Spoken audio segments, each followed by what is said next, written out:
Hello, BookTube, and welcome back to DuneTube 2019.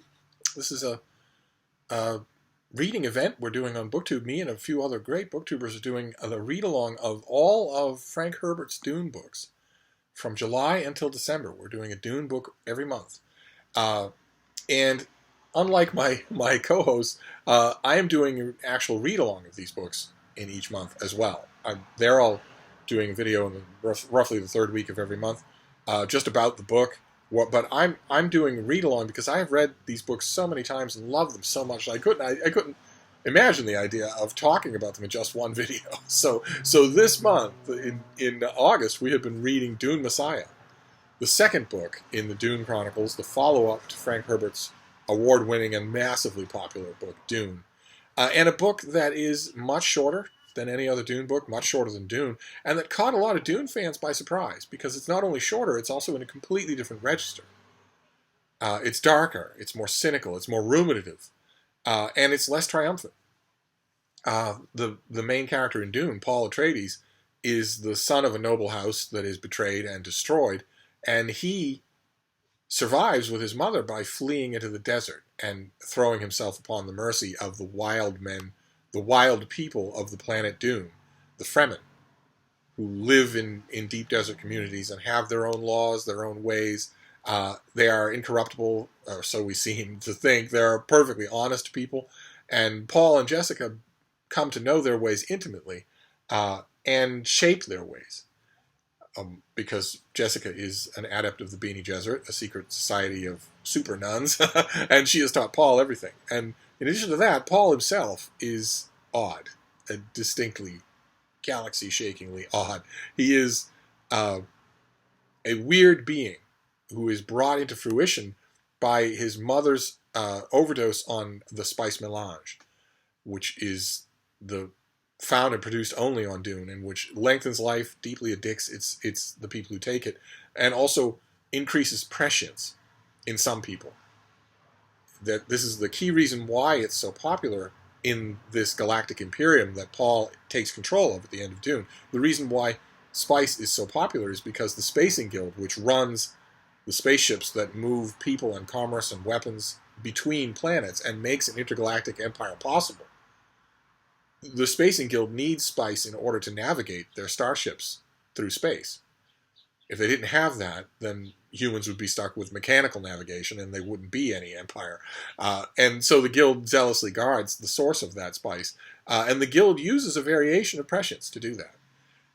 But it turns out that Paul is the Kwisatz Haderach. He is this kind of male super nun that the Bene Gesserit have been shaping bloodlines towards achieving forever. It's just, he comes when they don't expect him, and he's in no way beholden to them. And he uses the tactic and strategy that he learned from his father, Duke Leto's military advisors, men like Thufir Hawat, the Mentat assassin, or Gurney Halleck, the troubadour soldier, or Duncan Idaho, the master swordsman who is devoted to the young master's safety, and who dies at the end of Dune, protecting Paul and Jessica. Paul has learned tactics and strategy from these masters, and he uses that plus a combination of prescience to defeat the Emperor and take control of the Empire at the end of Dune. And although in the course of the novel Dune, Paul actually loses a son, he has a son with his Fremen beloved Chani, and he's away from his stronghold when that baby is killed by an enemy soldier. Although that is true, although that price is paid, the end of Dune still feels triumphant. It still feels it's a thrill. It's an adrenaline rush. The end of the book is an adrenaline rush where the hero comes from the ultimate place of destitution and loneliness to win not only his birthright back, but the entire empire back. And that shift from that to Dune Messiah throws many a reader off, threw me off many times that I read this, including the first time I read it, when I thought, what on earth? This is not Dune. This is not the spirit of that book. Now I fully realize that it is. That this is just a magnificent, brief counterpoint. I used to argue for years and years that this whole book could have been synopsized as one short annex at the end of Dune, or at the beginning of the next book, but that it didn't have to be a book on its own. Now I actually think that it does. And in the chapters and the segments that we've read so far, we've seen some of the reason why so many of those original readers had a hard time with this book, because very little happens. In the first 2/3 of this book, which is what we've read until this point, very little happens. In terms of things happening the way they happened in Dune. There's a conspiracy afoot. Paul has been emperor now for 12 to 15 years. His Fremen have become ruthless and unstoppable legionaries going out to all worlds, carrying the jihad in the name of Paul Muad'Dib. They don't just venerate him as a military leader; they venerate him as a god, and they have carried that banner to all worlds. Paul is now, when we meet him at the beginning of this book, he is far more comprehensive and ruthless a tyrant than the man that he deposed in Dune. And yet we don't see him as a tyrant; we see him agonizing.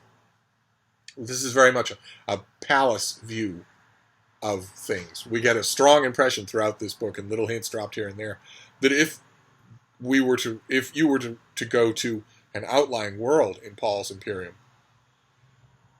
a place that had its own local government that was crushed unto heel by Fremen legions, and that now supplies pilgrims that go on Hajj and go to Arrakis. They go to Dune to worship in the city of Arrakeen to catch a glimpse of Paul or his sister Alia, who are religious figures.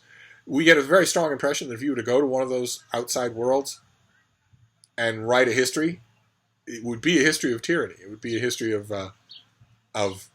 people looking back on the emperor, on the old emperor, as the good old days. In fact, the emperor's daughter, Princess Irulan, mentions that at one point in this book, that there's a lot of nostalgia for pre-Muad'Dib days. Much worse is to come, as Paul foresees. His prescience is working in overdrive now that it's the basis of his whole power, and he foresees all sorts of future pathways for himself and for this thing that he has created. And some of them are so horrifying that he doesn't even like to mention them in specific. And we get the impression throughout this book that he's trying to walk a fine line of avoiding those, of avoiding some of the worst futures. That's one of the big challenges of an author in Frank Herbert's place, where prescience is so big a part of the book. It's one thing if you're going to write a single novel that way. But if you're going to write a series of books that take place over long periods of time, and prescience is an active part of your plot, how on earth are you going to plan that? How on earth are you going to do that? It's a feat that I think Herbert largely accomplishes. But for the most part in this book, we see that there's a plot among a representative of the Bene Gesserit, a representative of the Spacing Guild, a representative of the illicit technological society of the Bene Tleilaxu, who some of their votaries can shape change, and they also have largely forbidden and unknown biological technology. And this conspiracy wants to do a whole bunch of things. They want to cut into Paul's power. They want to dethrone him. They want to end his absolute rule. They also want to make sure that rule returns to the royal house, to the old royal house, which means that Irulan has to be the mother of the imperial children, not Chani, the Fremen woman. Paul refuses to have anything to do with Irulan. She's on his council, but he won't touch her, much less sleep with her. And the conspiracy has been secretly feeding Chani contraceptives so that she does not conceive, even though she and Paul are trying to do that. And their actions are hidden because one of their members is a guild navigator. And it turns out in the course of this book that small presciences, like the kind that guild navigators use in order to navigate between star systems, can sometimes blind their possessors to larger presciences. So the fact that the conspirators have a prescient navigator among their number largely blinds Paul to being able to foresee the line of future probabilities governed by their actions. It's a little complicated, but it does have a very dramatic payoff in the pages that we're reading today. A very dramatic payoff that looks forward to the next two books that we're going to be reading. So I wanted to mention that part. But even though there's a conspiracy, the main tension in the early parts of the book that we've read so far is a product of the Bene Tleilaxu's illicit biological apparatus. They have created a Gola, essentially a clone, of Duncan Idaho, the swordsman who died defending Paul and Jessica in Dune. They preserved his body and used his cells to regrow a hale and hearty young version of Duncan Idaho. They the being Talaxu are known for being non-trustworthy. They are known for laying traps. They are known their technology is known to be untrustworthy because they have their own secrets encoded inside it. And they openly present this Gola to Paul. Their representative openly presents him with a Gola of his treasured old friend. Only they aren't calling him Duncan Idaho. They're calling the Gola Hate, and they're saying, yes, he was grown from Duncan Idaho's biological material, but we're not saying he's Duncan Idaho. We trained him as a mentat, as a philosopher. He's different from Duncan Idaho. We just thought it would amuse you. But when Paul asks Hate himself what his purpose is, Hate unhesitatingly tells him, the Bene Talaxu mean me to destroy you. Hate doesn't know how they mean him to destroy Paul, and Paul doesn't know either, but Paul doesn't care. He is motivated when he's around this Gola, largely by old-style House Atreides loyalty. Gurney Halleck is not in this book. Paul's mother, Jessica, has relocated to their home planet of Caladan and is not in this book. Thufir Hawat is dead. The old Duke Leto Atreides is dead. Paul doesn't have many links to that old world other than, for instance, the Fremen leader Stilgar or Chani herself. So he is partially blinded by loyalty to Duncan Idaho, so that against the advice of his closest people, he refuses to admit the possibility of danger from this thing that looks just like Duncan Idaho. That is the main tension of the early parts of this book that we're reading. The conspiracy doesn't really do much. It doesn't really amount to much in the first 2/3 of this book. But the interchanges with the Gola Hate are fascinating. And it's in the final chapters that we're reading today that all of that comes to a head. All of it does. Because two things happen. Paul is still animated to find out more details of this conspiracy, especially since it threatens Chani, who is now pregnant. She tried a strict Fremen diet, eliminated any chance of anyone secretly supplying her with contraceptives, and is now pregnant. And out of worry for that, Paul follows leads and eventually ends up going to the house of an old Fremen who's retired in the city of Arakeen, because Paul has an idea that this person has a lead on the names and the people and the motivations involved in the members of this conspiracy that is largely hidden to Paul's prescience. And this Fremen has a dwarf, a dwarf that was manufactured, a small manufactured living being that was manufactured by the Bene Talaxu, and is being used as a kind of tape recorder, a kind of dictaphone. This dwarf apparently has all of the information on the conspiracy that Paul needs. Paul collects the dwarf right at the end of the chapters that we read last week, and right at the beginning of the chapters that we're reading today. Paul has no sooner collected the dwarf than there is an attack on the house of that old Fremen. Someone is using something called a stone burner, and it's a nuclear-powered device that is designed to blast away at the crust of a planet, and if it keeps going, to dig right down to the molten core of the planet. And one of the side effects of the radiation that these devices use is particularly toxic to eyes. Any humans that are around it lose their eyes, even if they're not looking directly at it. And that happens. All of the men in the neighborhood have their eyes are burned out of their heads, and so are Paul's. But he is not inconvenienced in a trick that made me go, what? When I first read it 50 years ago, and it still makes me do that. Paul is able to use prescience, not just to foresee future events and get an idea of faces and places and whatnot, but also to know where to walk in every step, where to look in every step. He uses prescience to take the place of eyesight. From the minute that he loses his own eyes, there's no pause. He knows who's in front of him. He knows who's talking to him, not because he can see them, but because he can foresee them. He has foreseen them, every detail. He's walking in his own prescient dream from that moment on. This, of course, increases the religious awe of the Fremen all around him. Hey, baby, what's the matter? Somebody commented that Frida must be really confused because I talk to myself so much. That is probably true, isn't it, baby?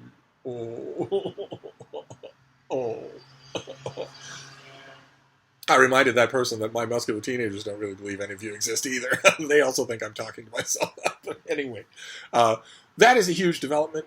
The kind of development that we've got in every 20 pages in Dune that we don't get in this book until the parts that we're reading today. That is one huge development. Paul loses his eyes in this attack, but he also learns the names and the faces of the conspirators who've been against him all along and can act against them. The other big twist that happens in the chapters that we're reading here is that when the Gola Hate, who has been given all sorts of responsibilities by Paul, even though he's been warned, this thing has been engineered as a weapon against you by the Bene Tleilaxu.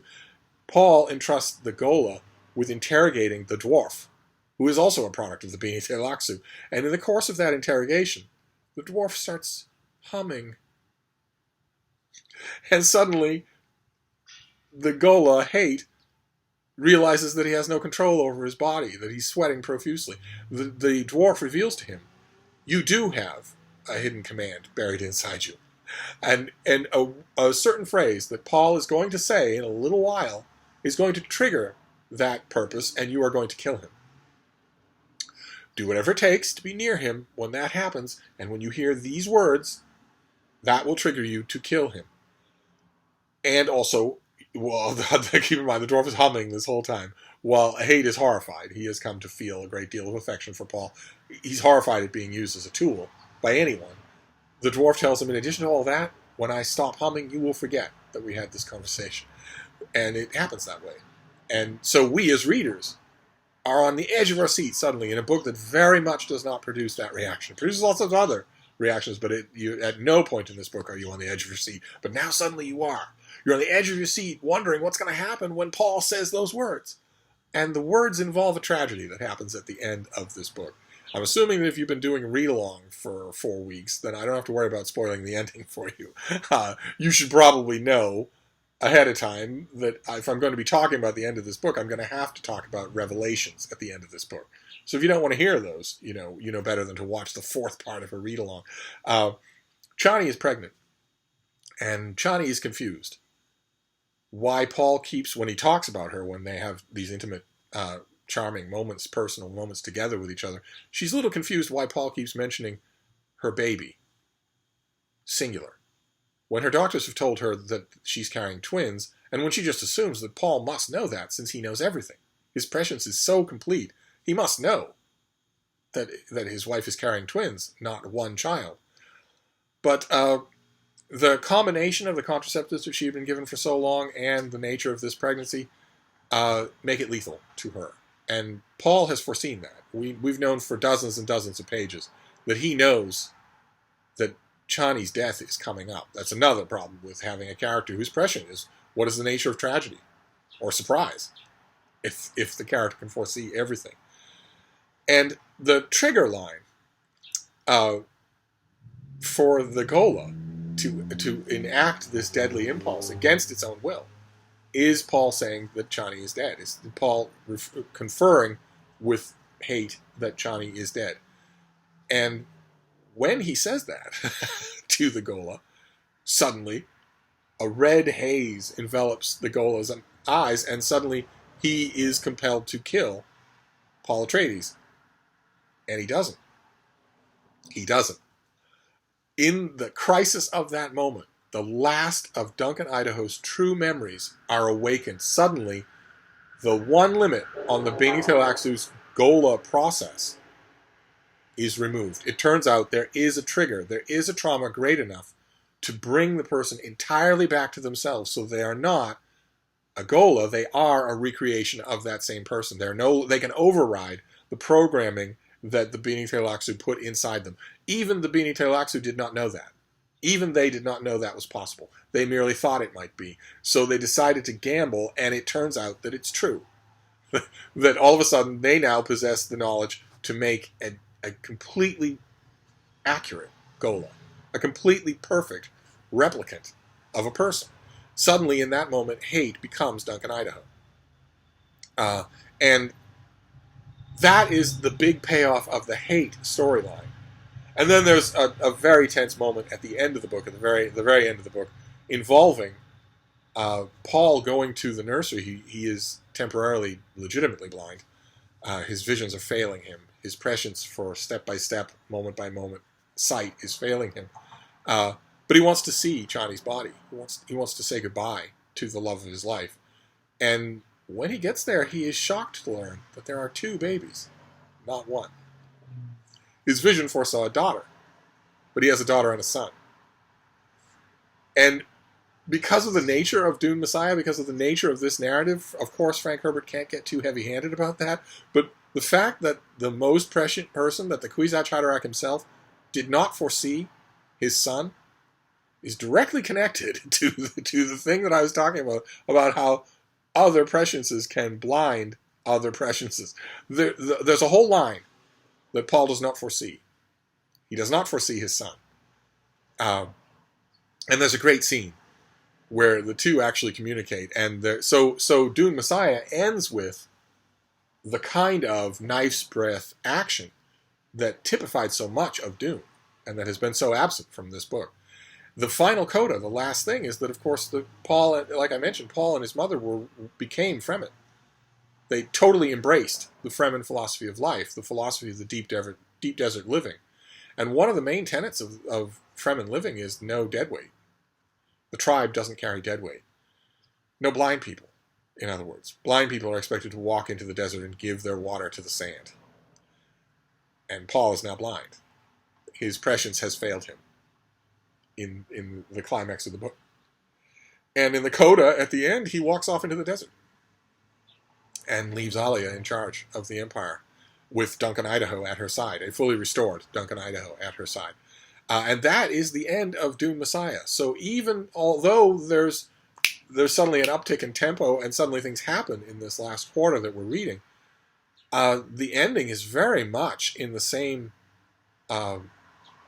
lower tempo, more cynical, more downbeat nature that the whole book has been, that threw so many Dune readers off. So, we get a little respite. Things do happen. They pick up a little at the end, but then the book ends that way.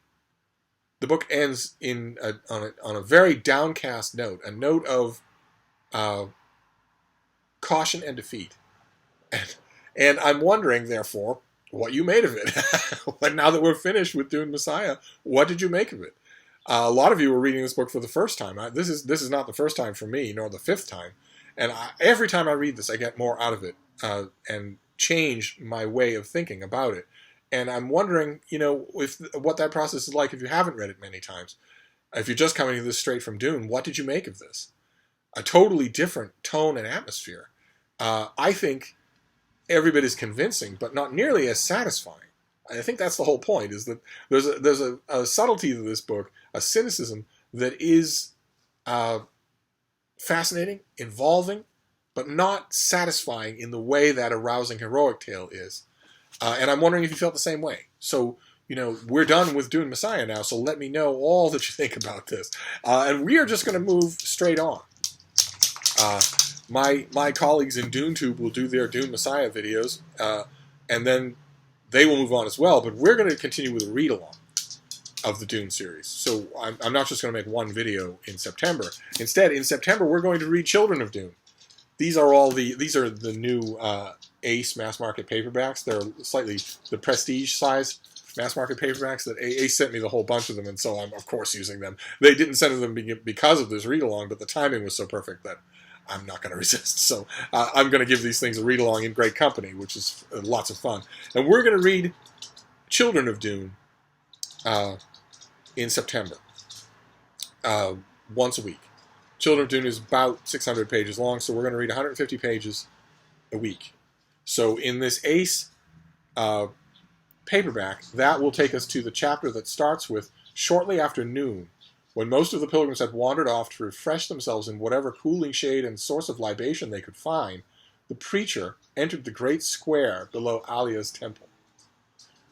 So that is, that's in this book, that's page 150. So I'm assuming that yours will be roughly about the same thing. We're going to read the first 150 pages of The Children of Dune for the first weekend in September.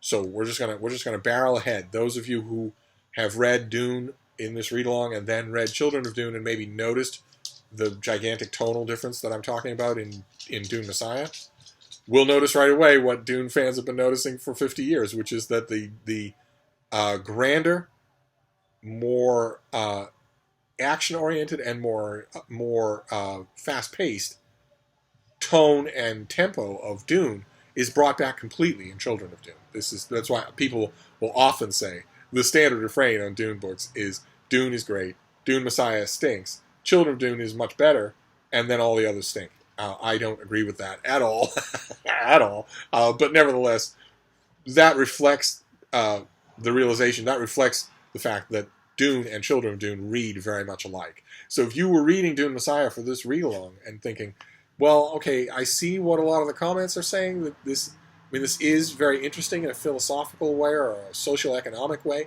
but it's not really grabbing me, this is going to grab you. So that's what we're going to do for next week. We're going to read the first 150 pages of Children of Dune. We're just going to barrel along with Dune, so that'll be a lot of fun. So I'll wrap this up for now, and we will reconvene next time. Thank you, BookTube.